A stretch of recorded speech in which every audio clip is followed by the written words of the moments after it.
Studies tutorial में खुशामदीद। आज हम एक बहुत इंपॉर्टेंट कॉन्सेप्ट के साथ आए हैं, वो है पॉलिटिकल अथॉरिटी एंड पावर। ये पॉलिटिकल साइंस में एक बहुत ही इंपॉर्टेंट टॉपिक है। सबसे पहले हम पावर के बारे में बात करेंगे और नेक्स्ट सेशन में हम इसी वीडियो के अंदर हम जो है वो इसके बाद बात करेंगे अथॉरिटी के बारे में। कहते हैं कि it is an essentially contested concept. What is meant by essentially contested concept? Basically देखें, बहुत से ऐसे कॉन्सेप्ट्स होते हैं जिनका कोई एक मतलब नहीं निकलता, उनके कोई एक इंटरप्रिटेशन नहीं होती, कोई उनका एक कॉन्सेप्ट नहीं होता और लोग उन पर बहस करते हैं और हर बंदा जो है वो उसका मतलब अपने थिंकिंग या अपने थॉट के हिसाब से निकालने की कोशिश करता है। ऐसे कॉन्सेप्ट्स को एसेंशियली कॉन्टेस्टेड कॉन्सेप्ट्स कहते हैं। जैसा कि मिसाल के तौर पर एक कॉन्सेप्ट है जस्टिस का, एक कॉन्सेप्ट है, इसको भी हम एसेंशियली कॉन्टेस्टेड कॉन्सेप्ट बोल सकते हैं। इसी तरह से एक और कॉन्सेप्ट है, जिस तरह से मिसाल के तौर पर डेमोक्रेसी है, डेमोक्रेसी, इसका कॉन्सेप्ट भी हम ले सकते हैं एसेंशियली कॉन्टेस्टेड कॉन्सेप्ट में, क्योंकि इसके बारे में भी बहुत से लोगों की मुख्तलिफ राय है और हर बंदा इस कॉन्सेप्ट को अपने जो है वो थॉट के हिसाब से इंटरप्रेट करता है। तो पावर का भी एक ऐसा ही कंसेप्ट है जो कि मुख्तलिफ तरीके से इसको समझा जाता है। अगर हम बात करें नेचुरल साइंसेज में, तो power is understood as force और एनर्जी। नेचुरल साइंसेज में तो पावर का सीधा सीधा मतलब है कि किसी ताकत या किसी भी तवानाई का नाम हम पावर लिख सकते हैं, बोल सकते हैं। जबकि सोशल साइंसेज में हम कहते हैं the ability to achieve a desired outcome and an exercise of control by one over another. यानी कि सोशल साइंसेज में पावर से मुराद ये है कि किसी भी इंसान का किसी दूसरे इंसान के ऊपर जो है वो कंट्रोल हासिल कर देना, किसी अपने जो है वो अपने ख्वाहिश के मुताबिक आउटकम लेने के लिए किसी पर कोई फोर्स करना, उसको कोई उस पर दबाव डालना, ये सारी चीज़ें पावर कहलाती हैं।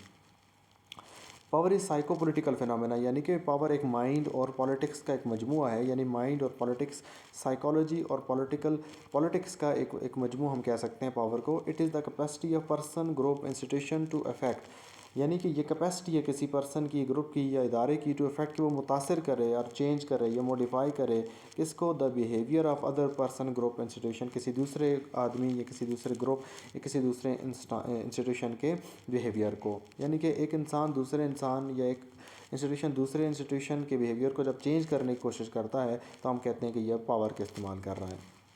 It is the capacity to influence the behaviour of others, यानी बेसिकली ये किसी दूसरे के बिहेवियर को इन्फ्लुएंस करने का नाम है। The influence is not voluntary, और ये वॉलंटरी नहीं होता, and not readily accepted by those home it is applied. और बाज़ औक़ात ऐसा भी हो सकता है कि जो इन्फ्लुएंस किया जा रहा हो किसी दूसरे बंदे पर, तो क्या पता वो उससे एक्सेप्ट कर रहा है या नहीं कर रहा, तो ये चीज़ भी इसमें आपने याद रखनी है।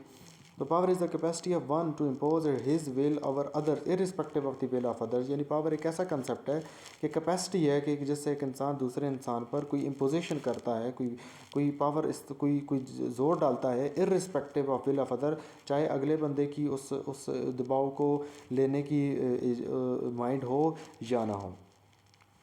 तो ये आपने याद रखना है। नेक्स्ट हम बात कर देते हैं टाइप्स ऑफ पावर की। तो सबसे पहले टाइप्स ऑफ पावर में आ जाता है मनी। और आप जानते हैं कि इंसान जब दुनिया में आता है तो वो अपनी पूरी ज़िंदगी जो है वो एक पावर के हसूल के लिए वो इस्तेमाल करता है, और उसका ये ख्वाब होता है कि मेरे पास पावर और अथॉरिटी आए।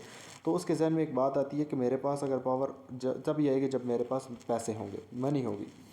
यानी जब हम एक कैपिटलिस्ट माशरे के अंदर देखते हैं जहाँ पर एक गरीब आदमी गरीब से गरीबतर होता जाता है और अमीर आदमी अमीर से अमीर होता जाता है, उसकी इनकम दिन ब दिन बढ़ती जाती है, वो अपनी फैक्ट्रीज़ को और इंडस्ट्रीज़ को मल्टीप्लाई करता जाता है, तो वो एक माशरे के अंदर एक पावर सिंबल बन जाता है, वो एक माशरे के अंदर एक अथॉरिटी बन जाता है और माशरे के अंदर वो एक फ़ैसला साज बन जाता है। तो एक पावर का सिंबल तो बन देता है, उसको जो चीज़ देती है वो पैसे हैं, वो दौलत है, वो माल है, यानी मनी है।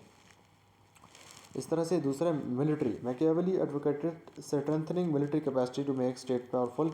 इटालियन फिलोसोफर है मैकियावेली, वो ये कहता है कि जो मिलिट्री है यानी कि जो फ़ौज है वो किसी भी स्टेट को पावरफुल बनाने में एक अहम किरदार अदा करती है। जिस तरह अभी भी हम देखते हैं वर्ल्ड की जो सुपर पावर्स हैं, अमेरिका है, चाइना है, रशिया है, वो मिलिट्री के बेस पर जो है वो मनी के बेस पर भी और मिलिट्री के बेस पर भी वो एक दुनिया में एक सुपर पावर स्टेटस रखती हैं। तो military is also a symbol of power. Next है सोशल स्टेटस, यानी कि सोशल स्टेटस का मतलब ये है कि कोई इंसान या कोई ग्रुप ऐसा है जो एक माशरे में एक अच्छा हायर सोशल स्टेटस रखता है, तो लोग उसकी बात मानते हैं। जिस तरह से ट्राइबल एरियाज़ में जो हमारा जो सिस्टम है, जिरगा का सिस्टम है, वो सोशल स्टेटस की पावर को शो कर रहा है। जिस तरह से बहुत से रिलीजन्स में कास्ट सिस्टम्स होते हैं, जिनमें कास्ट सिस्टम ऐसा होता है जो सोशल स्टेटस रखता है और वो पावर का मरकज़ होता है, पावर का सेंटर होता है, और वो डिसीजन मेकिंग प्रोसेस में भी शामिल होता है। इस तरह से नेक्स्ट है न्यूमेरिकल स्ट्रेंथ, यानी किसी मुल्क के पास जो जितने इंसान हैं, जितने लोग हैं, वो जितनी उसके पास पॉपुलेशन है, वो भी उसकी पावर सिंबल को शो करती है। लेकिन यहाँ पर बात हम करेंगे क्वालिटी ह्यूमन रिसोर्स की, यानी उसके पास जो ह्यूमन रिसोर्स है यानी इंसानी वसाइल हैं, वो कितने स्किलफुल हैं, कितने इंटेलेक्चुअल हैं, कितने पढ़े लिखे हैं, और अपने मुल्क को किस तरह से आगे लेके जा रहे हैं, तो वो ज़्यादा इंपॉर्टेंट होते हैं। जिस तरह से हम देखते हैं जापान है या सिंगापुर है या साउथ कोरिया है, वहाँ के जो इंसान हैं वो बहुत ज़्यादा जो इंटेलेक्चुअल हैं और बहुत ज़्यादा जो है वो मेहनती हैं, तो वो एक क्वालिटी ह्यूमन रिसोर्स की तरफ आ जाते हैं, जो कि अपने मुल्क को फिर पावर की तरफ लेकर जाते हैं। नेक्स्ट हम बात करते हैं एक इम्पॉर्टेंट टॉपिक अथॉरिटी के बारे में। तो अथॉरिटी का जो वर्ड है वो लैटिन वर्ड्स एक्टर या एक्टोरेटस से निकला है, जिसका मतलब होता है इन्फ्लुएंस, कमांड या पावर। तो हम कह सकते हैं promoter of some order, pronouncement और वट एवर। कहता है कि यानी कि अथॉरिटी कहते हैं कि किसी हुक्म को जारी कर देना या कोई अनाउंसमेंट कर देना, उसको हम अथॉरिटी कहते हैं। When an action has been authorised there is a some person और set of person from whom the authority to do it derives, यानी जब भी कोई भी एक्शन जो है वो किया जाता है, तो उस एक्शन के पीछे बहुत से कुछ ऐसे लोग होते हैं जो उस एक्शन को देने यानी उस एक्शन की कॉल देने के ज़िम्मेदार होते हैं, हम उनको अथॉरिटी कहते हैं। Authority indicates the people who are considered to have the right to make announcements or announce decision, यानी अथॉरिटी उन लोगों का नाम है, उन लोगों को अथॉरिटी बोला जाता है जिनके पास ये हक़ है कि वो अनाउंसमेंट्स कर सकें या कि डिसीजंस यानी कि फ़ैसला कर सकें। मैक्लेवर कहता है पावर टू कमांड ओबीडियंस, यानी कि ओबीडियंस को कमांड करने की जो पावर है उसको हम अथॉरिटी कहते हैं।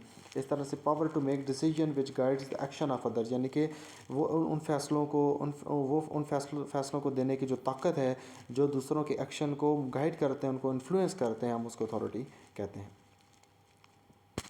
नेक्स्ट है करेक्टरिस्टिक्स ऑफ अथॉरिटी।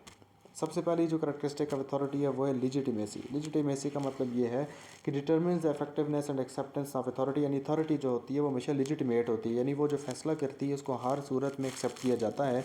कोई भी बंदा उस पर उंगली नहीं उठा सकता कि आपने ये फैसला क्यों किया, यानी कि अथॉरिटी फिगर हमेशा लिजिटिमेट होती है, चाहे वो अथॉरिटी फिगर किसी प्रेसिडेंट की शक्ल में हो, किसी प्राइम मिनिस्टर की शक्ल में हो, तो वो एक या किंग की शक्ल में हो, तो वो हमेशा लिजिटिमेट होती है, कोई उसको चैलेंज नहीं कर सकता। Next dominance. डोमिनेंस का मतलब ये है कि जो अथॉरिटी होती है वो डोमिनेंस को शो करती है, यानी कि अथॉरिटी फिगर जो होते हैं वो अपने से नीचे जो लोग होते हैं उन पर डोमिनेट करते हैं, उनको डोमिनेंस शो करते हैं। और तीसरा है अकाउंटेबिलिटी, यानी कि जो अथॉरिटी फिगर्स होते हैं वो अपने से ऊपर की जो अथॉरिटीज़ होती हैं, हायर अथॉरिटीज़ होती हैं, उनके आगे जवाबदेह होते हैं और अकाउंटेबल होते हैं। नेक्स्ट है टाइप्स ऑफ अथॉरिटी। सबसे पहले आ जाता है जी, यहाँ पर हम देखते हैं traditional authority. When the power to issue commands emerges from sources of customs and tradition, यानी कि जो कस्टम्स होते हैं, ट्रेडिशंस होते हैं, रिलीजन होता है, वहाँ से अगर कोई जो है वो कोई जो है वो पावर आ रही है कि कमांड्स देने की जो पावर आ रही है, तो उसको हम ट्रेडिशनल अथॉरिटी कहते हैं। जिस तरह रिलीजन एक ट्रेडिशनल अथॉरिटी है, जिस तरह से बहुत से कस्टम्स होते हैं, नॉर्म्स होती हैं, वो भी एक ट्रेडिशनल अथॉरिटी में आ जाती हैं। नेक्स्ट है क्रिज्मेटिक अथॉरिटी। क्रिज्मेटिक अथॉरिटी का मतलब ये है कि कोई ऐसा रूलर है जो बहुत ज़्यादा क्रिज्मेटिक है, बहुत ज़्यादा इन्फ्लुएंसर है, या बहुत ज़्यादा कोई जो है वो लीडरशिप क्वालिटीज़ रखने वाला एक इंसान है, तो वो जो अथॉरिटी वो जो ऑर्डर्स दे रहा है और जो अथॉरिटी शो कर रहा है, उस अथॉरिटी को हम क्रिज्मेटिक अथॉरिटी कहते हैं। उसके बाद लीगल रेशनल अथॉरिटी, यानी लीगल रेशनल अथॉरिटी ये है कि वो अथॉरिटी जो किसी लीगल कॉन्स्टिट्यूशनल फ्रेमवर्क के थ्रू आ रही है, यानी कि जिस तरह हमारे मुल्क की पार्लियामेंट होती है, कि जिस तरह अमेरिका में कांग्रेस होती है, और जिस तरह से यूके में जो है वो हाउसेस होते हैं, वहाँ से जो अथॉरिटी आ रही है, जो जो लॉज बन के आ रहे हैं, जो डिक्टेशन आ रही है, उसको हम कहते हैं लीगल और रेशनल अथॉरिटी। नेक्स्ट हम बात कर देते हैं दूसरी टाइप्स है वो de jure and de facto authority. De jure effect authority कहते हैं रिकॉग्नाइज्ड बाय लॉ और इंस्टीट्यूशन, यानी ये वो अथॉरिटी होती है जो किसी कॉन्स्टिट्यूशन या लॉ से रिकॉग्नाइज्ड होती है। जबकि जो डिफेक्टो अथॉरिटी होती है, it is exercise in practice even if it is not recognised by the law और द कॉन्स्टिट्यूशन। यानी कि डिफेक्टो अथॉरिटी वो होती है जो एक्सरसाइज तो हो रही होती है लेकिन उसका किसी भी लॉ या कॉन्स्टिट्यूशन से रिकगनाइज होना ज़रूरी नहीं है। दूसरा है डिजिटल अथॉरिटी के बारे में कहता है, describe the situation where a person a group has the rightful and legitimate authority to act in a certain way according to law. यानी कि डिजिटल अथॉरिटी में कोई भी इंसान या कोई भी ग्रुप उसके पास इख्तियार है और लेजिटिमेट अथॉरिटी है कि वो कानून के मुताबिक जो है वो अपनी अथॉरिटी को शो करे। जैसा कि हम कह सकते हैं कि जो प्रेसिडेंट है वो अपनी पावर को शो करता है तो वो कानून और कॉन्स्टिट्यूशन आइन के दायरे में रहते हुए अपनी अथॉरिटी को शो कर रहा है, तो हम उसको बोलते हैं ये कौन सी अथॉरिटी है, डिजिटल अथॉरिटी है। जबकि डिफेक्टो अथॉरिटी वो है जो कि किसी कानून या किसी कॉन्स्टिट्यूशन से रिकॉग्नाइज नहीं भी हो सकती। फॉर एग्जांपल जिस तरह मिलिट्री कू है, यानी कि जब एक मुल्क की जो आर्मी है वो जो है वो टॉपल कर देती है किसी भी पॉलिटिकल गवर्नमेंट को और वहाँ पर मार्शल लॉ लगा देती है, तो फिर वो जो अथॉरिटी वो शो करेगी वो किसी कॉन्स्टिट्यूशन या लॉ के अकॉर्डिंग तो नहीं होगी, किसी लॉ और कॉन्स्टिट्यूशन से रिकॉग्नाइज तो नहीं होगी, तो वो जो अथॉरिटी होगी हम उसको डिफेक्टो अथॉरिटी कहते हैं। ये आज हमारा आज का सेशन ख़त्म हो जाता है यहाँ पर। आई होप कि आपने इस वीडियो से काफ़ी कुछ लर्न किया होगा। अगर आपको हमारी वीडियोस पसंद आ रही हैं तो काइंडली हमारे पेज को चैनल को लाइक भी करते हैं और सब्सक्राइब और शेयर लाजमी करें। Thank you.